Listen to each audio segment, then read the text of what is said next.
afin que je ne m'organise pas à cause de l'extraordinaire des révélations. Il m'a été donné une écharde pour la chair, un ange de Satan pour me frapper au visage. À ce sujet, j'ai supplié 3 fois le Seigneur qu'elle me soit retirée, et il m'a dit, ma grâce te suffit, car ma puissance s'accomplit dans la faiblesse. 2 Corinthiens 12, 7, 9. L'apôtre Paul, dans 2 Corinthiens 12, 1, 10, raconte aux Corinthiens une expérience hors du commun, vécue 14 ans plus tôt.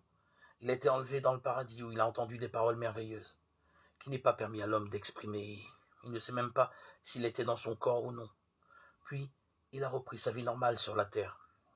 De cette expérience extraordinaire, Paul aurait pu tirer quelque orgueil.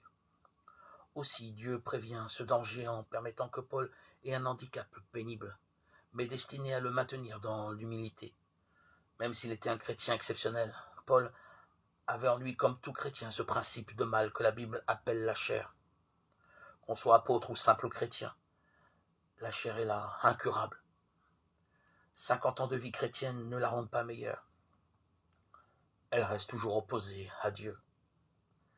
Dieu a donc pris soin de son serviteur Paul pour le préserver et lui faire sentir sa faiblesse. Ainsi, la puissance de Dieu pouvait se manifester dans sa vie. Avons-nous une incapacité physique, une difficulté personnelle qui nous fait souffrir et dont Dieu n'a pas jugé bon de nous délivrer? Soyons certains qu'il a ses raisons. C'est peut-être justement par ce moyen qu'il veut manifester sa propre puissance dans nos vies.